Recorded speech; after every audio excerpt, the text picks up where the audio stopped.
Hola, ¿cómo están? Muy buenas tardes. Bienvenidos y bienvenidas a Pensar Educación.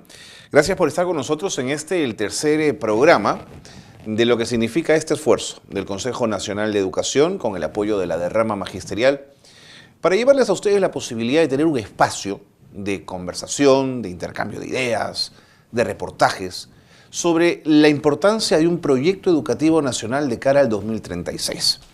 Un proyecto de largo aliento, la posibilidad de sentar bases para mirar la educación, además en una línea transversal que vaya desde la infancia hasta el adulto mayor, una mirada amplia de la educación. Y eso queremos hacerlo aquí, en Pensar Educación. Esas letras rojas del PEN son muy importantes. Proyecto Educativo Nacional.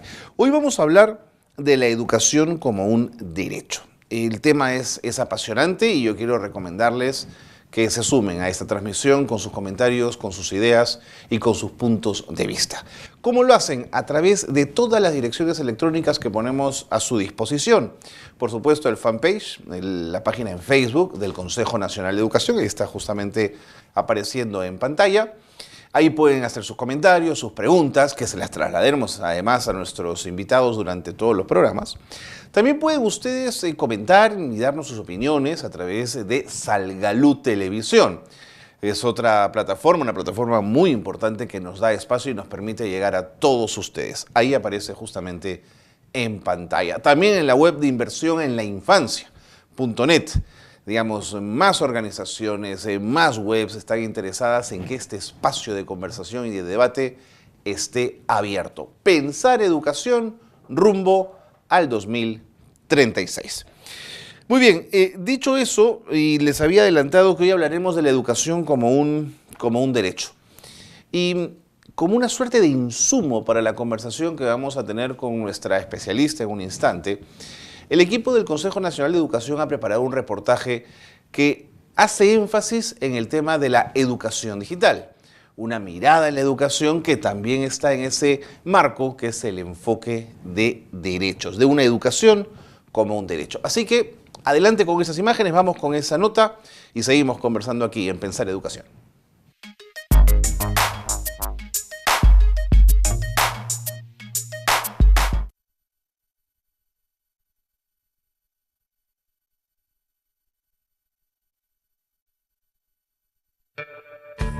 Acceder a una educación de calidad es un derecho que la sociedad y el Estado deben garantizar a todos los peruanos y peruanas, sin distinción socioeconómica, étnica, de género, ideológica o religiosa.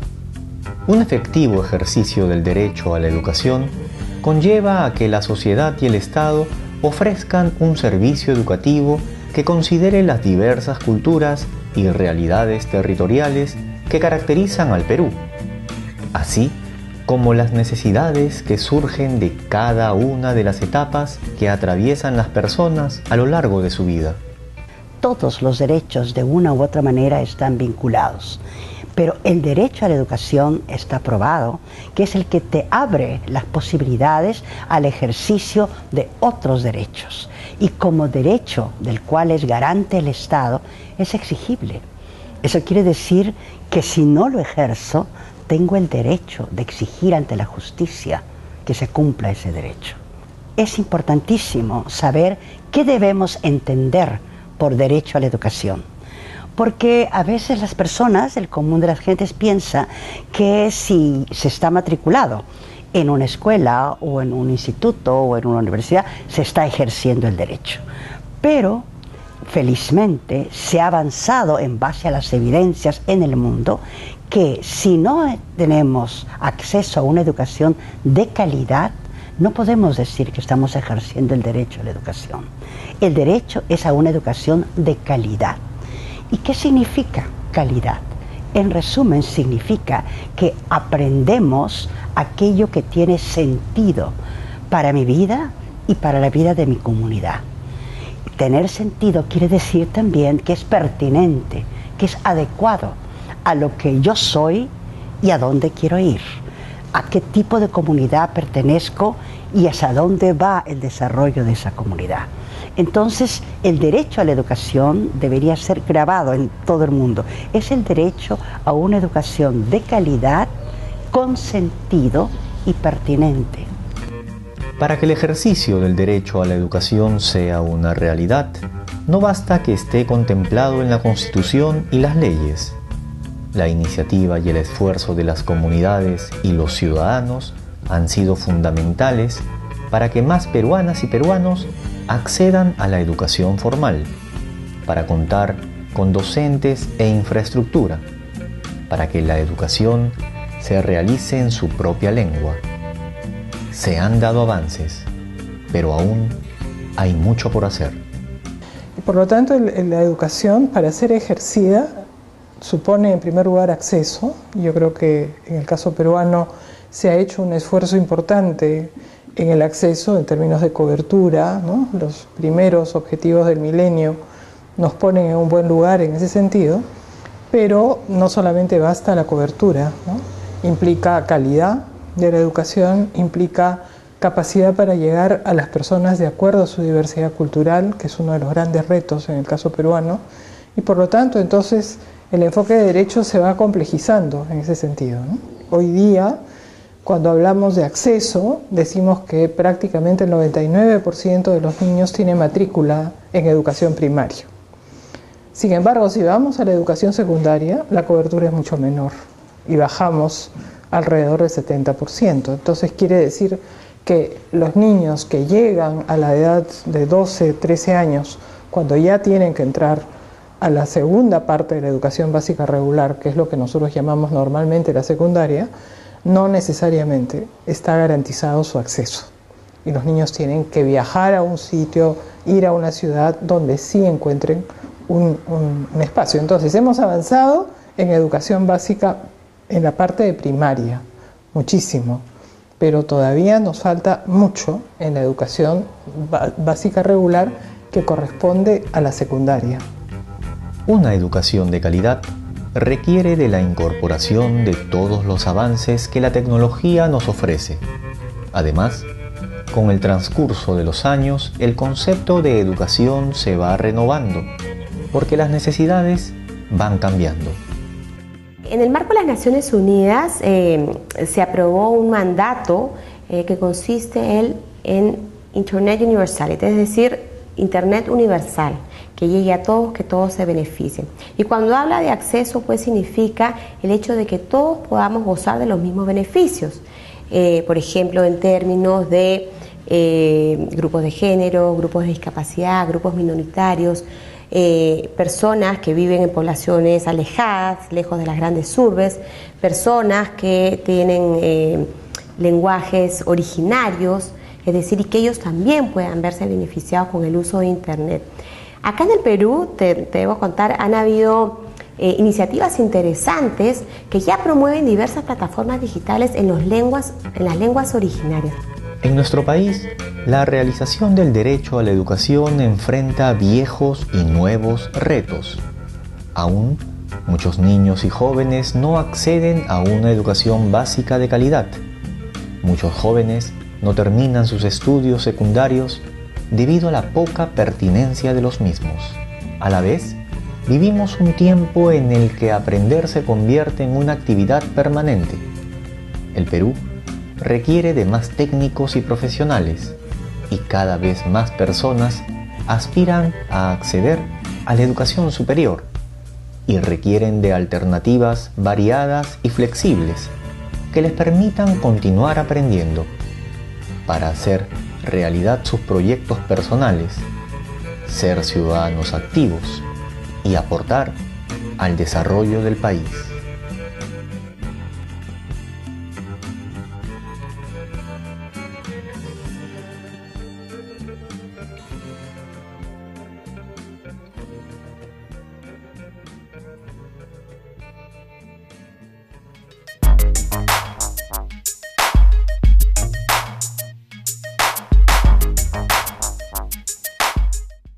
Bueno, ahí lo tenían.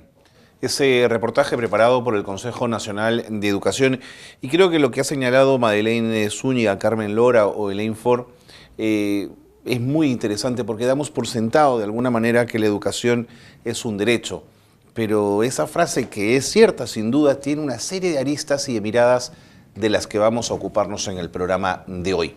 Antes de continuar, quiero agradecerle a Patricia Gómez, que nos escribe y nos saluda desde Lima. Martín, un abrazo, nos escribe desde Chota, Cajamarca, y nos manda saludos. Gracias, Martín, por estar con nosotros. Danilo de la Cruz dice: buenas tardes, saludo desde Miraflores de la Universidad Peruana Cayetano Heredia. Un abrazo para todos ustedes. Gracias por sumarse a esta transmisión, a este programa, a Pensar Educación. La educación como un derecho es el tema que nos ocupa. No se olviden que todas las plataformas están en permanente actividad, recibiendo sus comentarios, sus miradas, sus puntos de vista. Plataformas como la del Consejo Nacional de Educación, ahí está en pantalla, como las propias de Salgalú. Un abrazo para todos ustedes y gracias por estar con nosotros. Bueno, quiero presentarles en un instante a nuestra invitada, con la que vamos a tener una entrevista sobre este tema en particular, la educación como un derecho. Ella es Verónica Villarán, es psicóloga social, tiene estudios de posgrado en ciencias sociales. Ella actualmente es investigadora de GRADE. Ella ya está aquí en nuestros estudios, vamos a conversar después de la pausa con ella. Yo quiero animarlos a que se queden, porque esta mirada de pensar la educación como un derecho y estas aristas de las que les hablaba, creo que Verónica nos va a poder ayudar a entender y a centrar esta mirada que es tan importante. Hacemos una pausa, es una pausa breve, es un instante y regresamos con nuestra invitada. Quédense con nosotros, esto es Pensar Educación.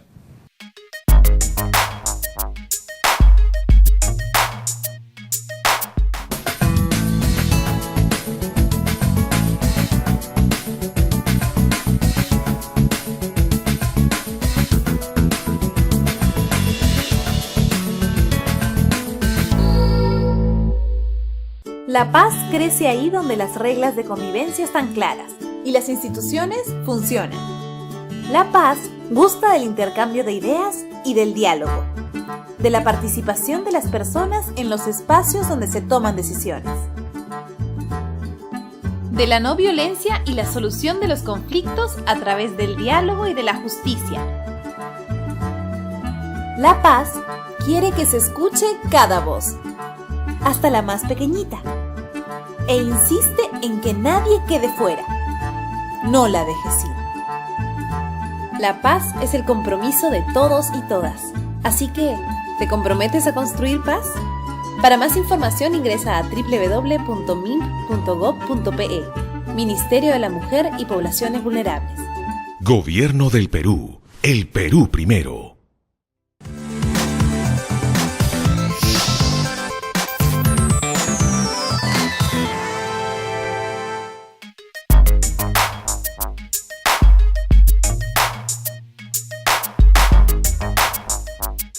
No nos hemos ido, seguimos en Pensar Educación. Gracias por acompañarnos. Les había presentado y la habíamos ponchado un instante, pero ahora se las quiero presentar. Es una estupenda investigadora de GRADE, es una persona que sabe mucho de lo que vamos a hablar ahora, de la educación como un derecho. Ella es Verónica Villarán, psicóloga social. Gracias, Vero, por estar con nosotros. Gracias por acompañarnos, por estar en el... ¿Qué tal si antes de comenzar vemos algunos comentarios que nos pueden haber llegado a través de redes sociales? Compañeros, si ustedes me ayudan, lo ponemos en pantalla como siempre y vamos un poco salpicando esta conversación con sus comentarios, con su mirada, con su punto de vista de todo el país, por supuesto, porque si algo nos gusta de Pensar Educación, Verónica, es esta mirada amplia y esta mirada regional. Cuando esté, compañeros, me avisan y lo ponemos. Bueno, Verónica, entremos en materia. La educación como un derecho. Suena como una gran frase cargada de contenido, pero ¿de qué contenido estamos hablando? Suena como una gran frase y le faltan algunos elementos para que ese gran contenido tome cuerpo. Empecemos por decir que es un derecho fundamental, es un derecho constitutivo, digamos, al sujeto, garantizado no solo por la Constitución política en el Perú, sino por todas las leyes y tratados internacionales.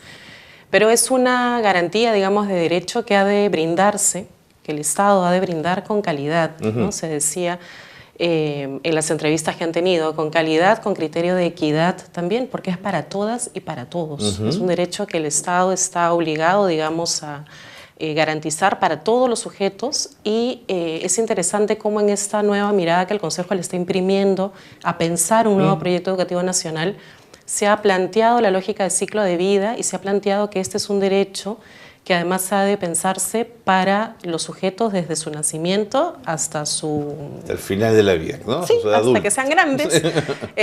Y entonces, claro, nos va a sujetar a exigencias mayores que las que hemos estado más predispuestos a mirar desde el sector formal de educación, ¿no? Que miraba el inicial, la básica, que miraba eventualmente un poco de la superior, pero no nos hemos estado preocupando de los adultos y aquellos adultos que son fundamentales porque son los que, por ejemplo, en casa van a apoyar o no a sus hijos. Tienes razón. Y ahí hay una, digamos, relación que se ha mostrado en la investigación claramente, cuánto, por ejemplo, la educación de la madre es fundamental para el desarrollo, para la crianza de los chicos. ¿Y cuántas de nuestras madres, digamos, por ejemplo, no tienen estudios concluidos, no han desarrollado grados de alfabetización suficientes? Y entonces también deberíamos empezar a preocuparnos por ellas, no solo por el derecho que les asiste como mujeres, como madres, sino porque también son aquellas que probablemente sean muy buenas para acompañar a sus hijos, para velar por la garantía de su propio derecho. Entonces, pensar a lo largo de la vida y pensar este ciclo de vida y pensar en los mayores también es una vuelta de tuerca que se está planteando ahora en un escenario en el que además sabemos que hemos avanzado mucho en los últimos años. No hay que negarlo, se ha avanzado en cobertura, se ha avanzado en acceso, pero hay una enorme cantidad de pendientes todavía y entre ellos es sacar la mirada de la cajita de la escuela formal, mirar más hacia otros actores y sujetos que no han sido contemplados dentro de una mirada, digamos, de garantía de derecho, como lo que te digo de las madres o en general cualquier otro adulto que no concluyó una escolaridad y que no ha desarrollado las competencias que quisiéramos para todo ciudadano peruano, ¿no? El derecho a una educación de calidad, además, corrígeme si me equivoco, garantiza otros derechos también. Absolutamente. Como dice Madeleine Zúñiga, el derecho a la educación es como la llave, ¿no? Así es. La llave que te abre una posibilidad, digamos, de despliegue personal, de desarrollo personal, que te va a habilitar para exigir también otros derechos. El derecho a la salud, por ejemplo, asociado a conocer, digamos, más sobre tu cuerpo, más sobre las necesidades que tú tienes, el derecho a la salud sexual integral, por ejemplo, para decirlo directamente, no saber que tú tienes como mujer y como hombre también un conocimiento de tu cuerpo que te lleva a pensar cómo, cuándo cuidarte, qué digamos, estrategias tener para planificar, si así lo deseas, una familia, para acceder a la salud para ellos, nutrición, etcétera. Entonces, claro, cuanto mejor formados estemos como sujetos, y eso sin lugar a dudas se puede desplegar con una buena educación escolar, y no solo eso, hay que pensar también las otras fuentes de información que hoy por hoy, además, y con las tecnologías están al alcance de un clic para cualquiera. Es verdad. Y ahí mismo, ¿no? La educación a mí me habilita, por ejemplo, con pensamiento crítico. Sí, señora. Te iba a mencionar justo eso, ¿no? Las fuentes de información y diferenciar aquellas que son, ahora que esto que se ha puesto tanto de moda, esos fake news, esta realidad alternativa. A percibir lo pernicioso, ¿no es cierto? Totalmente, ¿no? Entonces, cuanto más formado pueda yo estar en una educación que me enseña a comprender lo que estoy leyendo, a discernir entre aquello que estoy leyendo, a triangular una fuente, a considerar esto, digamos, voy a poder discriminar aquellas cosas que no están, digamos, dentro de un rango básico de verdad y que yo podría no tomar en cuenta para formular opinión frente a cualquier hecho social, ¿no? El informe también señaló, mientras seguimos esperando sus mensajes y las preguntas que quieran hacerle a Verónica, el tema de la educación en tu lengua natal, Verónica. Y yo creo que en eso se ha avanzado, pero falta un trecho enorme. Mira, los últimos 7 años han tenido un giro que es fácil de reconocer y admitir en términos de la educación intercultural bilingüe. Así es. ¿no? Este país tiene más de 40 lenguas originarias, 47. En la mayor parte de ellas no había una educación prevista para esos chicos en sus lenguas. Había que primero reconocer qué escuelas tenían población, ¿no? ¿Tú te imaginas haber ido a una escuela donde no entendías lo que tu profesora hablaba, Verónica? Mira, desde hace muchísimos años yo leí un texto de Juan Anción que se llamaba La Escuela Sustaniños, si no me equivoco. La Escuela Sustaniños. Sí, y que refería justamente a ese desencuentro de niños que llegaban a una escuela y no entendían lo que el profesor les estaba diciendo. Por tanto, no había ninguna manera, no digo de aprendizaje, claro, de interacción totalmente básica, de diálogo mínimo. Y entonces, claro, lo primero que hay que pensar es el derecho a ser educado en mi propia lengua, en la cual yo me siento cómodo, en la cual yo voy además a usar referentes, porque ojo, no es un tema solo de lengua, es un tema de cultura. Mis referentes para apropiarme, digamos, de aquello que me están enseñando pasa por cuánto actualizo los referentes de mi cultura. Y yo voy a compartir que justo traje esta taza. Sí, traje esta taza. Esta es una taza que la DIGEIVIRA, la Dirección General de Educación Intercultural Bilingüe Rural del Ministerio de Educación, sacó, no sé si hace unos 2, 3, 4 años. De acuerdo. O quizá menos. Creo que cuando se promulgó la política de educación intercultural bilingüe, y aquí están todos los nombres, digamos, de todas las lenguas. De todas las lenguas. Y llenaron la taza, además. Y sí, yo retaría a cualquiera a, digamos, les leo 5, a ver si alguna vez en su vida habían escuchado que tenemos estas culturas en el país. Si tenemos los Taushiro, si tenemos a los Kashinawa, uno puede recordar los Aymara, los Huampi, los Yanesha. Claro. Y para todos ellos, digamos, se han hecho esfuerzos enormes en los últimos 7 años para identificar qué es lo primero que hay que hacer para garantizar el derecho. ¿Quién es el sujeto? ¿Dónde está el sujeto? ¿Qué está recibiendo hoy día el sujeto? ¿Y cuál es la brecha que separa eso de lo que debería recibir? Entonces, un docente que sepa hablar en su lengua para que se pueda comunicar con él. Punto de partida. Una cantidad, digamos, un despliegue de materiales educativos que sirvan de estímulo al aprendizaje, tanto como recibe cualquier chico en una zona urbana de Lima metropolitana. Totalmente. Una propuesta pedagógica que le reconozca su identidad cultural, que reconozca los saberes de su comunidad y de su pueblo, que los valore. Es decir, el reconocimiento, si no va de la mano del respeto y de la valoración, no nos está sirviendo mucho. No me basta decir, lo reconozco y ahí está. De acuerdo. Sino yo sé que eso es valioso y yo sé que además tú tienes derecho a que yo te respete tu identidad cultural y que yo parta de ese saber que tú tienes, y entonces voy a imprimirle al Estado un punche para que tenga fuerza para, por ejemplo, lo que se hizo, que es identificar las escuelas, identificar a los docentes, hacer un proceso, digamos, que se llama de normalización de lenguas para poder generar alfabetos. Muchas de estas lenguas eran solo orales. Totalmente. Los primeros cuentos, ¿te acuerdas que eran calco de textos en castellano, digamos? Traducidos, ¿no? Sí, digamos, duramente. Así es. Entonces, yo diría, por ejemplo, que en términos de garantía del derecho a la educación de los chicos y las chicas de los pueblos originarios del Perú, en los últimos años se ha avanzado muchísimo. De acuerdo. Ahora, si uno empieza a mirar más allá de los promedios, y esta era una de las cosas más, digamos, importantes que yo quisiera dejar aquí, es los promedios nos muestran que estamos avanzando mucho y es importante y digamos, nos sirve además para seguir teniendo empuje para hacer cosas. Pero detrás de los promedios hay brechas y hay desigualdades muy grandes. Si uno dice cuál es la tasa de asistencia de la primaria, del inicial, nos vamos quedando tranquilos. Si uno dice si hay brechas de género, digamos, en inicial, no tantas. Pero conforme vamos avanzando y conforme vamos auscultando más, en algunos grupos nos preguntamos, por ejemplo, ¿cómo es el acceso a la secundaria de calidad de los Yagua? Así es. Y cómo es entre las mujeres y los varones Yagua. Y ahí es donde empezamos a encontrar que en realidad todavía hay muchas brechas. Claro, las brechas gigantes. Hay brechas de género muy grandes en algunos grupos, hay brechas vinculadas a pertenecer a un grupo originario cuya lengua materna no es el castellano. Hay brechas vinculadas a la terminación oportuna, digamos, estamos todos, las chicas y los chicos, terminando una básica a los 16 o 17 años, mismo la primaria a los 11 o los 12 años. ¿Cómo estamos trabajando con los chicos que se van quedando, que pierden un año, que pierden 2 años, lo que llamamos extredar, retraso escolar? ¿En qué medida, cuando yo tengo 13 años y todavía estoy en el 4º grado de primaria, quiero seguir asistiendo a la escuela? Por ley me puedo matricular, me van a registrar. No, pero ¿con qué estímulo, con qué ganas? Claro, ¿no? De acuerdo. ¿Y qué estoy haciendo como Estado, como, digamos, como sector, como escuela, como comunidad, para atender a este chico, no a otro, a este chico que tiene 3 años, está matriculado en el 4º grado de primaria, no ha dominado todavía las competencias básicas de lectura y escritura, pero todavía le está apostando a la educación, que ya es bastante. ¿Sí? O sea, pudo haber renunciado hace tiempo, pero se mantiene en esa escuela. Hace rato. Verónica, no quiero fallarles a los amigos que nos están siguiendo. Vamos con unas preguntas, algunos mensajes que llegan para ti. Francisco Bernal te dice, saludos desde Surquillo. Qué importante saber que el derecho a la educación no solo es un tema de acceso, sino de gozar de un servicio de calidad y plural. Felicitaciones al Consejo, nos manda un saludo. Totalmente de acuerdo. ¿Sí? Gracias por estar con nosotros, por escribirnos algún otro mensaje, compañeros, y me avisan. Ahí tenemos a Patricia que dice, debemos tener una mirada en esa brecha que comentaron en el informe inicial del programa, ¿Qué pasa con los niños que terminan la primaria y no siguen la secundaria? Que era lo que tú más o menos mencionabas, ¿no? Un fenómeno común en sierra y en selva.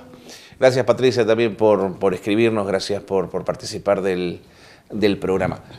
Esas cifras de brecha en el barrio, una mirada más latinoamericana, ¿dónde nos ubican, Verónica? En realidad, en términos de las duras, las de matrícula o asistencia, nos ubican bastante bien. En inicial, los últimos 10 años el Perú es reconocido en América Latina porque ha logrado acercarnos a casi una universalidad, digamos, espera el 2021 alcanzarla. Ahora, es bien interesante cómo cuando se dan estos periodos de expansión del servicio educativo, se nos dio hace 15 años para la primaria, ahora se ha dado con inicial. Tú estás tratando en efecto de garantizar el derecho al acceso para empezar. Lo haces, expandes, pero no necesariamente tienes las condiciones básicas aseguradas. Entonces ahora tenemos más chicos adentro de la escuela, pero no necesariamente sus docentes tienen la especialidad de inicial, por ejemplo. O no tienes docentes de inicial para, como decía antes, los grupos culturales diversos que hay en el país.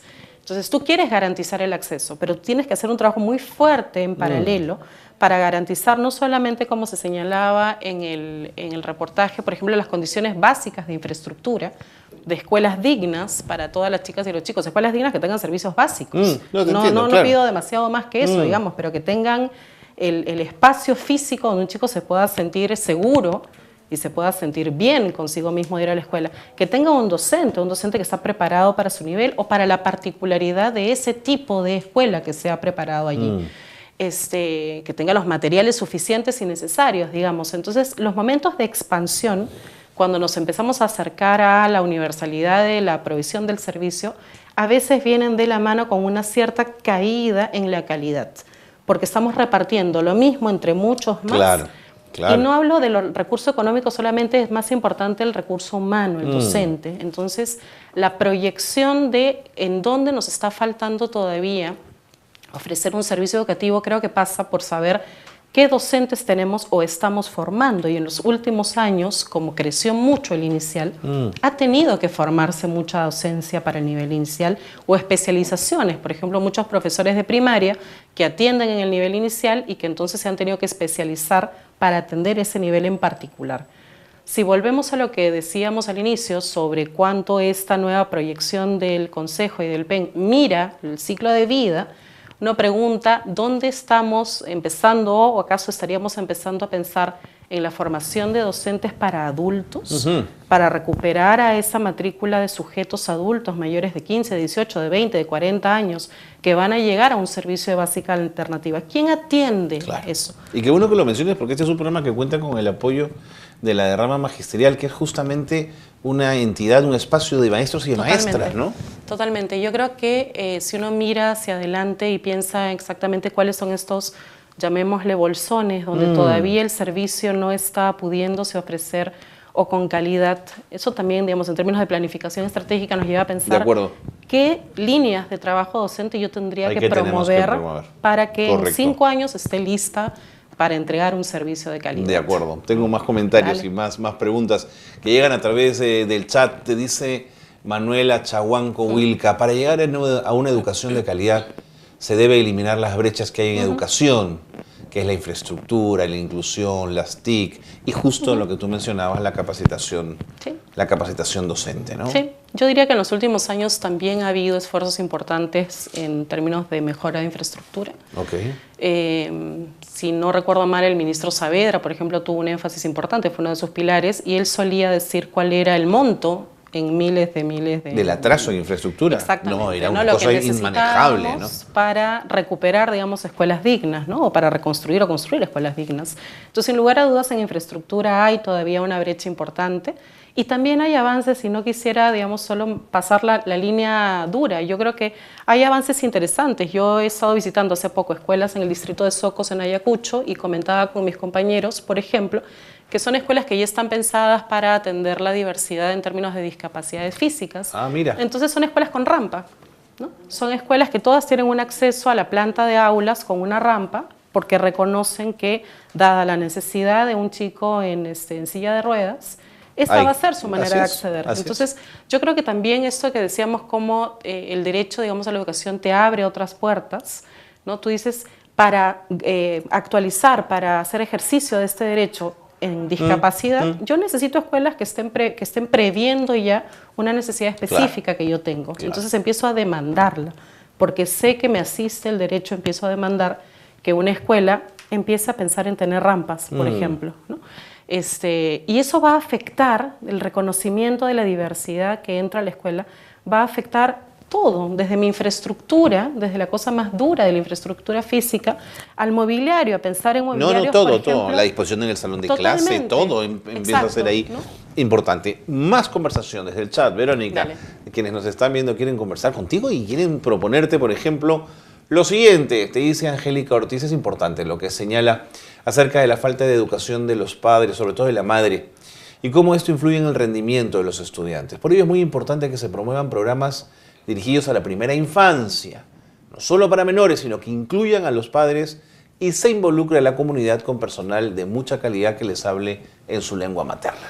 Bueno, Angélica lo dijo tal cual como debe ser. Es interesante porque si uno piensa en el PEN actual, el Objetivo Estratégico 1 tiene su primer resultado, que es primera infancia como prioridad nacional. ¿Te refieres al que vence en el 2021? Exactamente. Okay. El primer objetivo estratégico, que es el que llamamos, digamos, de equidad, nos plantea en su primer resultado que la primera infancia debe ser reconocida como una prioridad nacional. Aquí, ¿qué tenemos? Tenemos el llamado en educación ciclo 1, que es el que va de los 0 a los 2 años para 3, y el 2 que va de los 3 para 5, que es lo que conocemos más como educación inicial. En el 0 a 2 años, lo que se viene desarrollando en el país ya desde hace algunos años en realidad está bajo competencia intersectorial. Entonces nosotros tenemos trabajo con el MIDIS, trabajo con salud, educación más bien medio retraído en su responsabilidad del 0 a 2 años, porque ahí lo que apareció con mucha fuerza son estas condiciones de salud básica, digamos, anemia, nutrición, y sí se trabaja mucho en donde hay servicio, digamos, con el involucramiento de las familias. De hecho, el CUNAMás, ¿no?, tiene un formato que es de visita a las familias, más pensado para zonas rurales, y el servicio de cuidado diurno, que sí es en una, digamos, los chicos van a un suerte local, de guardería, ¿no? Le llamaríamos en la ciudad, sí, en la parte urbana. ¿No? Entonces, digamos, esto que ha dicho Angélica es bien importante, porque en ese tramo de edad donde se va a desarrollar muchísimo el sujeto, cuanto más y mejor sea la estimulación que recibe de cuidadores, de la madre.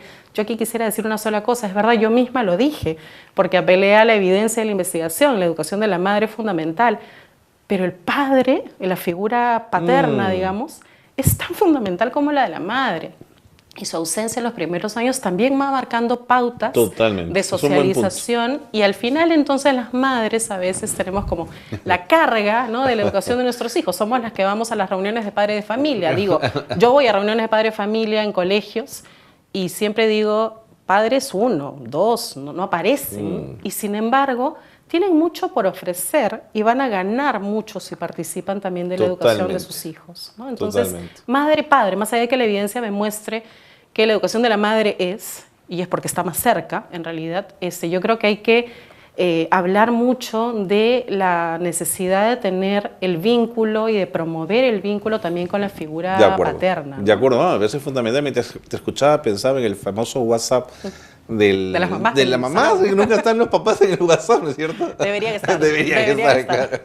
Sí. Bueno, Verónica, quiero agradecerte muchísimo. Creo que has centrado mucho el debate y nos va a permitir lo que has planteado mirarlo más con tiempo y con calma en los próximos programas. Muchas gracias. A ti. De verdad. ¿Puedo decir una última línea? Pero por favor, adelante. Hay un ejercicio que creo que es vital en la política pública, que es empezar a pensar cómo se formula una política desde el sujeto, centrándonos en el sujeto. No es fácil de hacer. Estamos bastante acostumbrados a pensarla desde lo que el sector tiene como responsabilidad y desde lo que además los sistemas, por ejemplo, administrativos del sector ya están acostumbrados a hacer, ¿no? Y en realidad eso no nos está funcionando. Hay cosas que no nos están funcionando hoy día y hay que cambiar un poco el eje, digamos, de la mirada, y hay que esto que se llaman las políticas centradas en los sujetos, en el caso de educación, las políticas centradas en los estudiantes. Y es, digamos, en esta chica Yagua que tiene 14 años y que ya no está yendo a la escuela porque no hay un servicio o porque por algún motivo no se siente parte ya de esto, que estamos pensando para ella, que estamos pensando para los chicos con discapacidad, que estamos pensando para los chicos de 13 años que todavía están en primaria, que estamos pensando en realidad también para los adultos.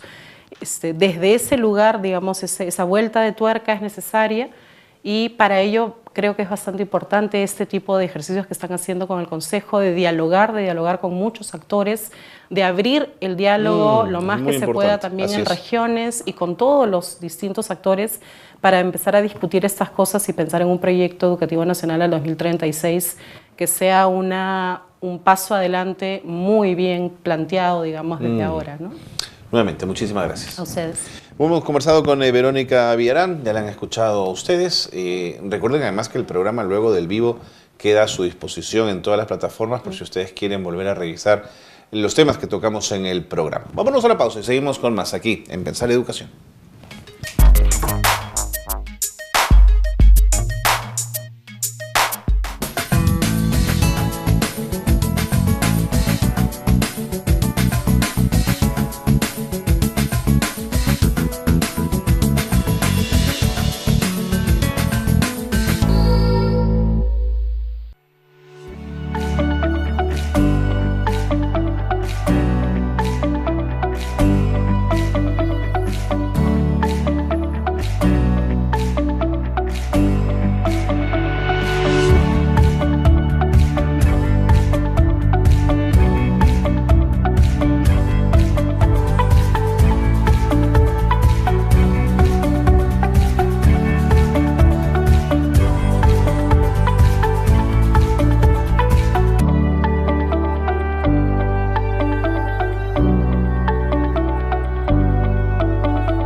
Seguimos en Pensar Educación rumbo al 2036. Gracias por continuar con nosotros.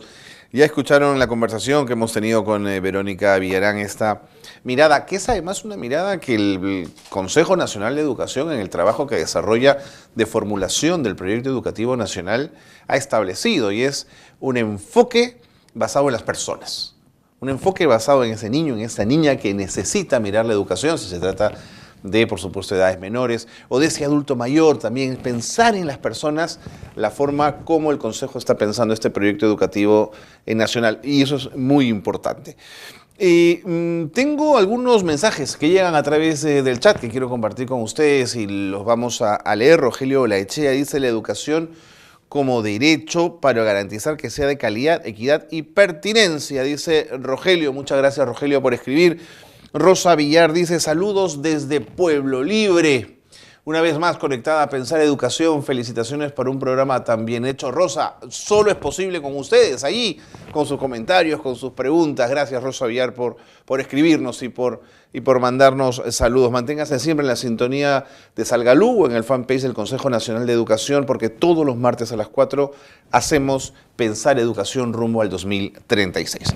Bien, y como ustedes saben, este es un programa que siempre, desde el primer programa, ha apostado por una mirada amplia, una mirada regional, ¿no? Una mirada limeña, una mirada descentralizada, amplia. Por eso hemos querido, en este informe que van a escuchar ustedes, que van a ver ustedes, escuchar la voz de jóvenes. Jóvenes que vienen de Junín, de Huánuco y de Puno. Y todos ellos hablan sobre el derecho a la educación. Vamos a escucharlos.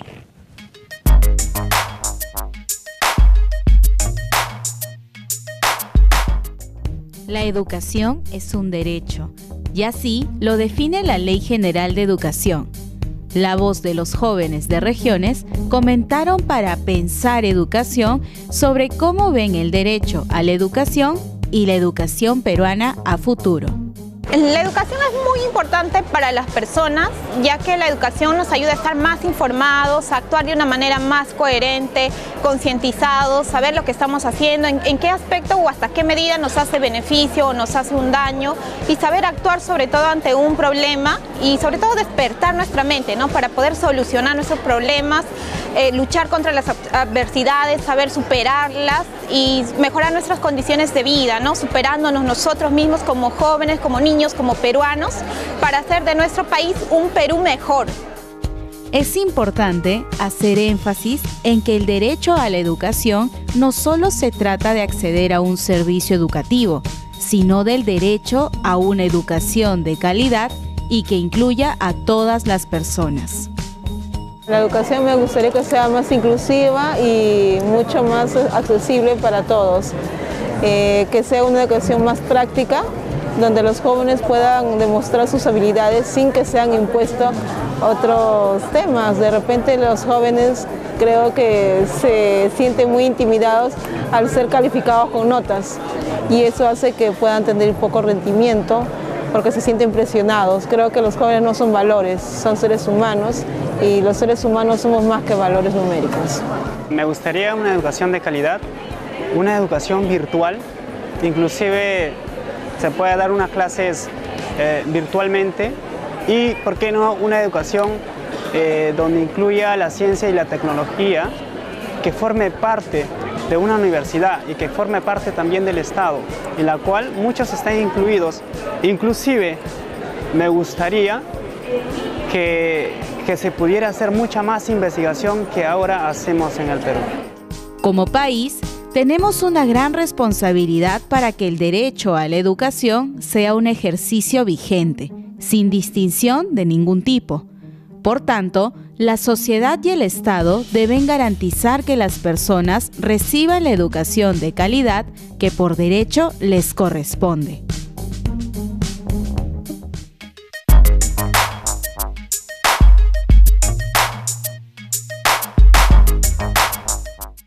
Que por derecho le corresponde a los chicos y a las chicas, les corresponde. Ese es el mensaje del Consejo Nacional de Educación y esas eran las voces de los jóvenes. Eran 3 jóvenes que estuvieron en Lima en la Semana de Inclusión y que conversaron con nosotros y ahí tenían sus opiniones más claras, imposible.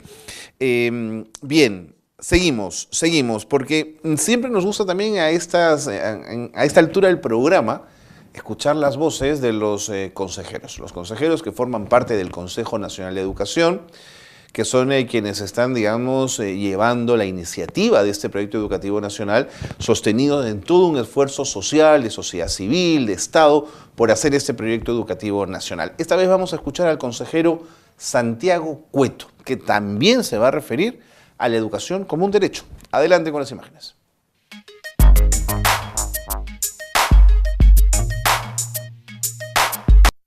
El derecho a la educación es un tema fundamental desde después de la Segunda Guerra Mundial, cuando se aprobó la Declaración Universal de los Derechos del Hombre, porque en uno de sus capítulos incluía una provisión sobre el derecho a la educación. Ahora, esta es una noción que ha ido avanzando a lo largo del tiempo y se ha ido desarrollando porque ¿qué cosa es lo que implica exactamente el derecho a la educación? Y yo creo que cuando se pensó originalmente la noción principal era acceso a la educación básica, pero con los cambios que hemos tenido, que han implicado para muchísimas personas efectivamente acceder a la educación básica. En países como el Perú tenemos cobertura casi total de estudiantes en edad de estudiar la primaria y números crecientes en inicial y en secundaria. Los énfasis han ido cambiando y entonces en los últimos años se ha empezado a hablar mucho de el derecho a una educación de calidad que se puede definir o medir de diferentes formas. Pero una de ellas, por supuesto, es la calidad de los aprendizajes. Y esto es, en parte, al menos, lo que explica el énfasis que nacional e internacionalmente se le han puesto a las evaluaciones de rendimiento de los estudiantes. Ahora, por otro lado y paralelamente, lo que nos hemos ido dando cuenta es que hay una serie de grupos en la sociedad que han visto su derecho a la educación marginado, a veces incluso desde el acceso a la educación. Y entre ellos hay que mencionar, por ejemplo, a los estudiantes que viven en condiciones de pobreza o pobreza extrema, que viven en zonas rurales, sobre todo en zonas muy apartadas, que tienen madres menos educadas y que presentan algún tipo de discapacidad, por mencionar algunos. Y claro, cuando una persona muestra más de una de estas características, sus oportunidades educativas o la posibilidad de realmente lograr una educación de calidad, es decir, de tener este derecho a la educación efectivo, se va también limitando de una manera importante, ¿no? Hemos hecho estudios recientemente, por ejemplo, que muestran, hablando de los estudiantes con discapacidad, que mayor número de discapacidades o discapacidades extremas, por supuesto, se asocian a no asistir a la escuela, pero también se agravan, digamos, si es que la familia es pobre. Pero lo interesante de este estudio es, por ejemplo, el tema de a qué atribuyen que las familias que sus hijos no asistan a la escuela, y por lo general lo atribuyen a la discapacidad misma, ¿no? Y hay que cambiar esta noción, creo, para empezar a entender un poco que el Estado y la sociedad tienen una responsabilidad para hacer el derecho a la educación un ejercicio realmente vigente y que se cumpla con todos los ciudadanos, ¿no? Yo creo que el Perú, que lo ha incluido en su Ley General de la Educación, esta noción de derecho a la educación, va a seguir avanzando en los próximos años. Ojalá así sea.